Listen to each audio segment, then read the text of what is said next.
नमस्ते दोस्तों, इमेजिन आप एक यूट्यूबर हो, 4 मिलियन सब्सक्राइबर्स, मेहनत से बनाया चैनल और एक दिन में बूम, एक न्यूज एजेंसी बोलती है पे 45 लाख नहीं तो चैनल डिलीट कर देंगे। एएनआई ने मुझ पर प्रेशर डाला कि अगर मैंने 50 लाख रुपए नहीं दिए तो मेरा चैनल डिलीटेड रहेगा। शॉकिंग ना, ये कहानी है मोहक मंगल और एशियन न्यूज इंटरनेशनल यानी कि एएनआई के बीच की कंट्रोवर्सी। एक छोटा सा क्लिप, एक बड़ा सा झंझट। आज हम इसके बारे में डिटेल में बात करेंगे। क्या है फेयर यूज, ये कॉपीराइट स्ट्राइक क्या होता है और क्यों क्रिएटर्स बोल रहे हैं एएनआई एक्सपोज्ड। चलो शुरू करते हैं। 25 मई 2025 को यूट्यूबर मोहक मंगल ने एक वीडियो पोस्ट किया जिसमें उन्होंने एएनआई पे आरोप लगाया कि उन्होंने उनके चैनल पर कॉपीराइट स्ट्राइक्स भेजे और उनसे 45 लाख रुपीस तक की मांग की।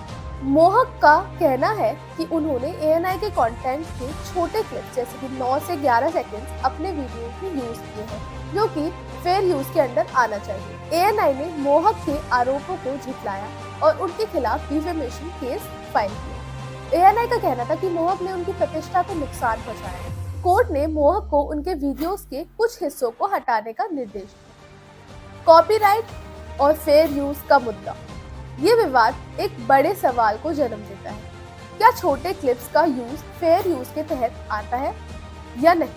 इंडियन कॉपीराइट लॉ में न्यूज रिपोर्टिंग के लिए कुछ छूट मिलती है, लेकिन ये स्पष्ट नहीं है कि ये केस उसमें आता है या नहीं। अब थोड़ी सी पढ़ाई का टाइम। ये फेयर यूज क्या होता है? इंडिया में इसे बोलते हैं फेयर डीलिंग, जो कॉपीराइट एक्ट के सेक्शन 52 के अंडर आता है। इसके हिसाब से अगर आप किसी का कंटेंट न्यूज रिपोर्टिंग, कमेंट्री या एजुकेशन के लिए थोड़ी सी क्वांटिटी में यूज करते हो तो ये अलाउड है। मोहक बोलते हैं कि उनके वीडियोस में एएनआई का फुटेज बस 9 से 11 सेकंड्स का था, क्योंकि मैंने 16 मिनट के वीडियो में उनके 11 सेकंड फुटेज यूज किया। मेरे टीम मेंबर्स ने बताया कि दूसरे क्रिएटर्स को भी कॉपीराइट स्ट्राइक्स आती है और वो भी कमेंट्री के लिए। तो टेक्निकली ये फेयर यूज के अंदर आना चाहिए, है ना? लेकिन प्रॉब्लम ये है कि इंडिया का कॉपीराइट लॉ थोड़ा अनक्लियर है।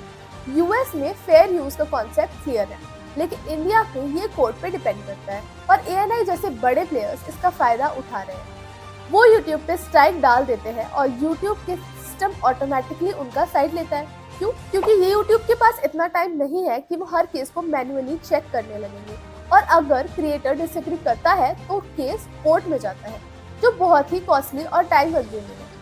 अब बात करते हैं यूट्यूब के रोल। यूट्यूब का कॉपीराइट सिस्टम ऐसा है कि कॉपीराइट होल्डर स्ट्राइक डाल सकता है और क्रिएटर के पास सिर्फ 2 ऑप्शन होते हैं, या तो वीडियो हटाओ या कोर्ट जाओ। लेकिन कोर्ट कौन जाएगा भाई? एक एवरेज क्रिएटर के पास इतना बजट कहाँ?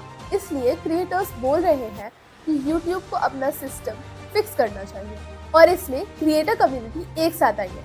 ध्रुव राठी ने ट्वीट किया, क्रिएटर्स को यूनाइट होना पड़ेगा। नीतीश राजपूत और कुणाल कामरा ने भी मोहक को सपोर्ट किया। एक एक्स पोस्ट में तो एक क्रिएटर ने कहा कि एएनआई ने उनको भी सेम धमकी दी। मतलब ये एक पैटर्न है और मोहक तो इसको ministry of information and broadcasting तक ले गए हैं। मिनिस्टर अश्विनी वैष्णव को लेटर लिखकर कहा कि ये क्रिएटर इकोनॉमी के लिए खतरा है। और ये बात बड़ी है क्योंकि पीएम ने 2024 में क्रिएटर्स को डिजिटल एम्बेसडर्स कहा था। अगर ऐसे ही क्रिएटर्स को टारगेट किया जाएगा तो इंडिया का क्रिएटर इकोसिस्टम कैसे ग्रो करेगा? सोचिए, अगर डिजिटल मीडिया एक जीवित शरीर है तो कॉपीराइट स्ट्राइक्स उसके सिम्टम्स हैं। मोहक मंगल के चैनल पर एएनआई के द्वारा भेजे गए स्ट्राइक्स एक ऐसे सिम्टम्स थे जो एक बड़ी समस्या की ओर संकेत करते हैं। जब सिम्टम्स को नजरअंदाज किया जाता है तो बीमारी बढ़ जाती है। एएनआई ने मोहक के खिलाफ डिफेमेशन केस फाइल करके इस समस्या का डायग्नोसिस किया। कोर्ट ने मोहक को उनके वीडियो के कुछ हिस्सों को हटाने का निर्देश दिया जो एक ट्रीटमेंट के समान था। लेकिन सवाल ये है कि क्या ये ट्रीटमेंट सिम्टम्स को दबा रहा है या असली समस्या का समाधान कर रहा है?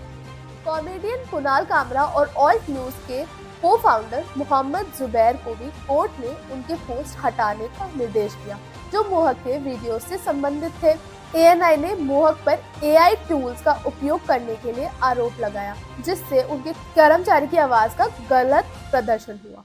डिजिटल मीडिया एक जीवित शरीर की तरह है जिसमें हर हिस्सा एक दूसरे से जुड़ा हुआ है। जब एक हिस्सा अस्वस्थ होता है तो पूरा सिस्टम पर प्रभाव पड़ता है। तो दोस्तों, ये था मोहक मंगल वर्सेस ANI का पूरा कंट्रोवर्सी। एक तरफ है फेयर यूज का हक, दूसरी तरफ है बड़े मीडिया हाउसेस की पावर। लेकिन असली पावर तो आप व्यूअर्स के हाथ में है। अगर आपको लगता है कि क्रिएटर्स के राइट प्रोटेक्ट होने चाहिए तो कमेंट में अपना ओपिनियन लिखो।